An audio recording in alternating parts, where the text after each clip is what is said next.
Hey, what's good, everybody? Welcome to the Pull-Up Show. I'm your host, Mr. BJ Matthews, a.k.a. B. Just before we get started, follow us on the YouTube page, the Pull-Up Basketball Podcast. Like, share, subscribe. All of our YouTube videos, hit that like button. Come here. Let's get it popping. All right, man. Car comments with B just was back in effect, man. Hey, listen. I know I said I was going to do the video with the Jazz, man, but you know what I'm going to do? I'm going to go in and just do a live tomorrow morning, probably. And then do another one on Friday after the game against the Mavericks. But I just said to myself, you know what? I'll just go through live tomorrow morning. So y'all tune in for tomorrow morning. I'm gonna be doing a live probably around somewhere between 10 and 11 o'clock Pacific Standard Time. So wherever time zone you in, just subtract that or whatever, and that's where I'll be at. But we'll go live tomorrow to talk the pregame about the Mavericks, and we'll talk a little bit about the game the other night. But let me first do this, man. Let me give a shout out to the Milwaukee Bucks for winning the in-season tournament last night. I think it was $500K for each person that on the Bucks, including I think the staff as well, or is it just the players? No, it's the players, because Dame had a quote saying he's gonna give some of the money he has to the staff, and he's not gonna just blow it. So I'm speculating it's $500K per player.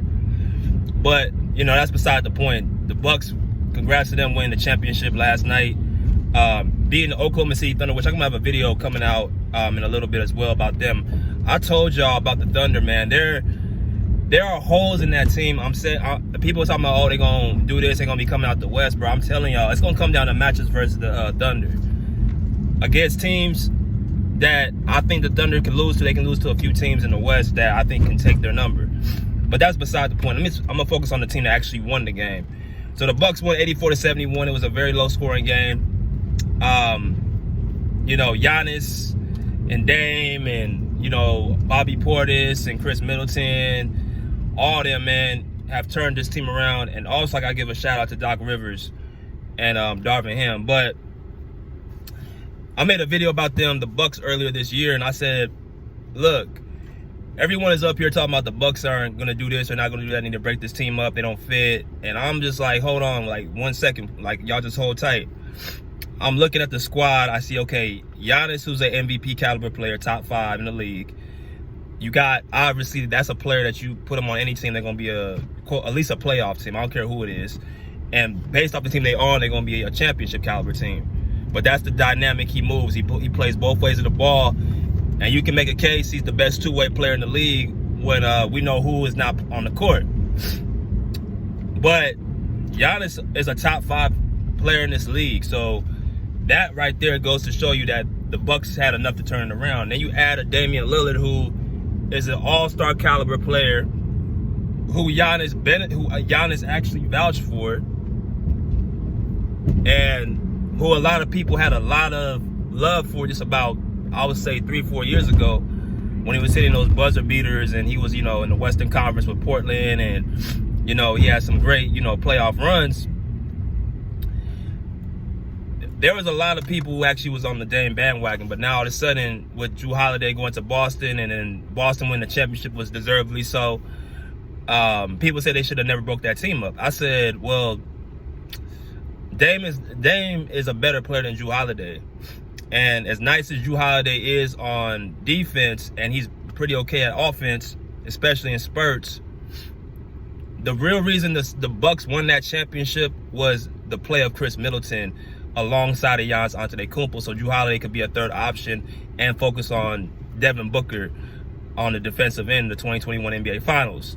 But once Chris Middleton started dealing with them injuries after the 2022 season, you saw the decline of the Milwaukee Bucks, and not just the Bucks, but just entire, like, Chris Middleton was a big piece to that team, right? After that, them leg injuries in the playoffs when Chris Middleton, the Bucks went down. Giannis for 3 straight years was either getting put out, injured, or whatever, just having a meltdown. 3 straight years. Now Chris Middleton's starting to come back healthy.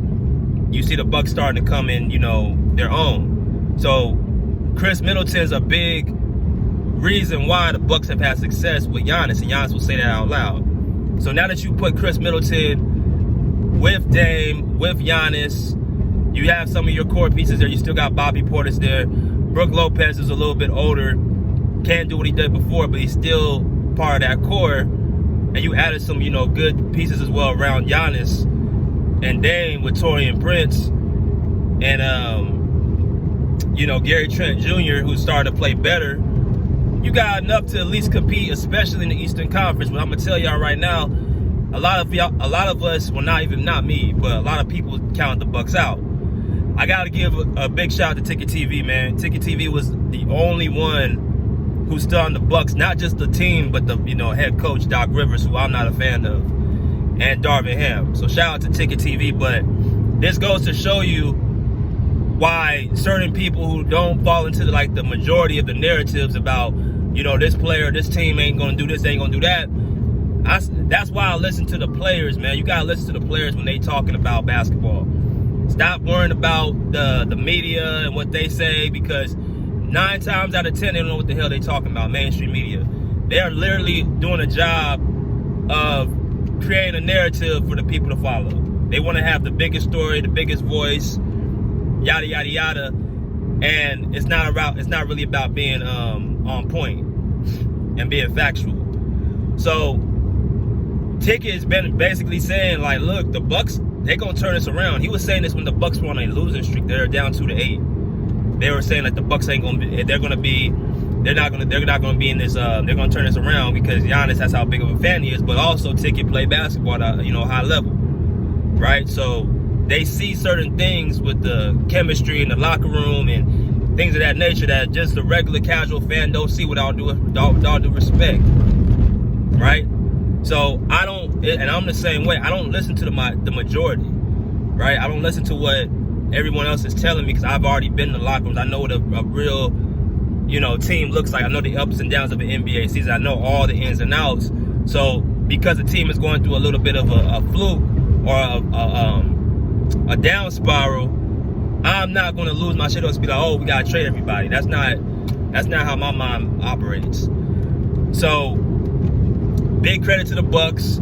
They're going to be a contender in the East now. They've gotten the coach that's made them believe. But let me talk about Doc Rivers a little bit. It's never been the season that's really been the issue with Doc Rivers. It's always been the postseason. If you go back to even with him in Boston, the Clippers, the Sixers, and now the Bucks, every team Doc Rivers has been on, they have had really good strong seasons. First seeds, 50 to 60 wins, all that. They've had all that with Doc Rivers. Even if you look at the Clippers, I think with the Lob City era, they were a number 1 seed one year. I think it was in 2000 and I want to say 14 or 15. They were a number 1 seed in the Western Conference. They get put out in the second round. Time and time again. Doc Rivers blowing 3-1 leads 3 separate times. Right? So the issue isn't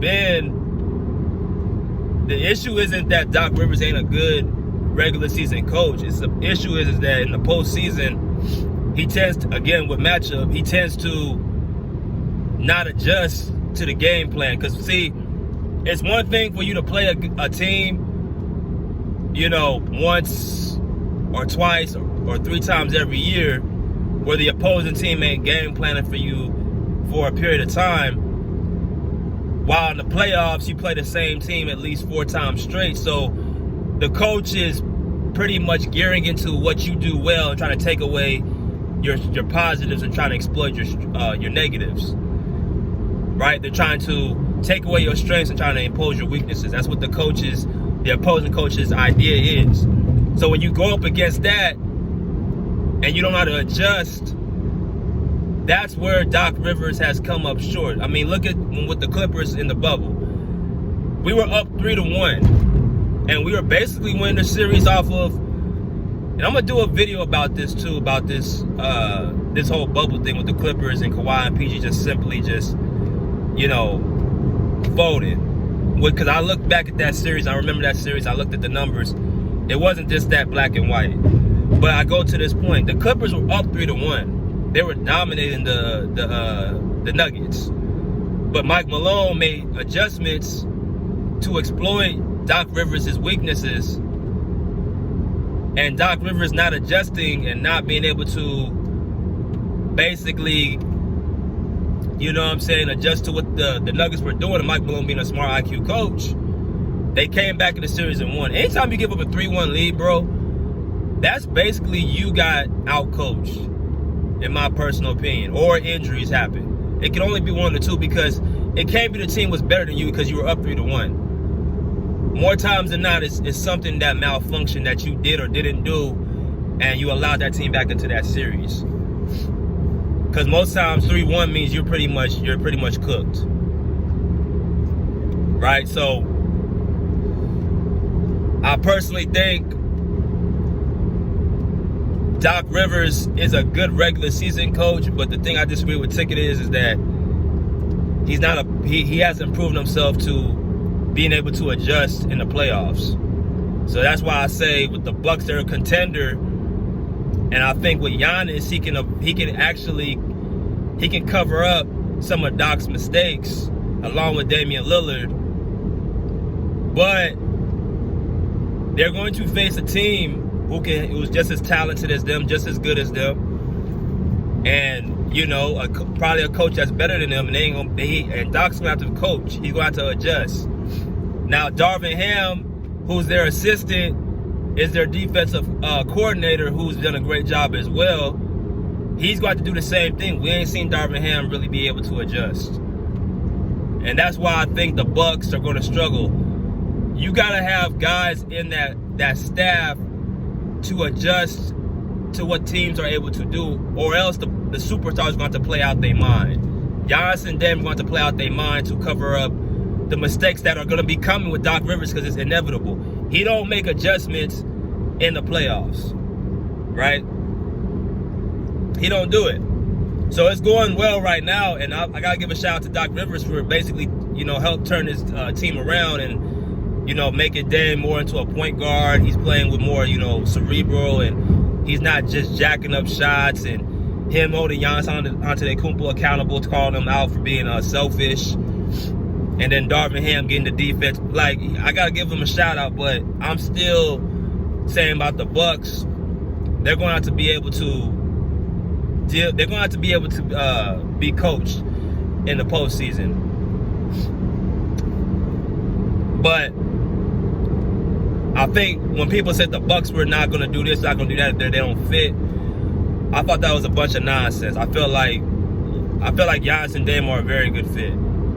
If you can shoot the ball and you can, you know, shoot those, you know, clutch shots, I don't see how you're not a fit. You're dealing with a 6'10" horse with speed and power, and all you gotta do is either catch and shoot, come off of screens, and, you know, play your game.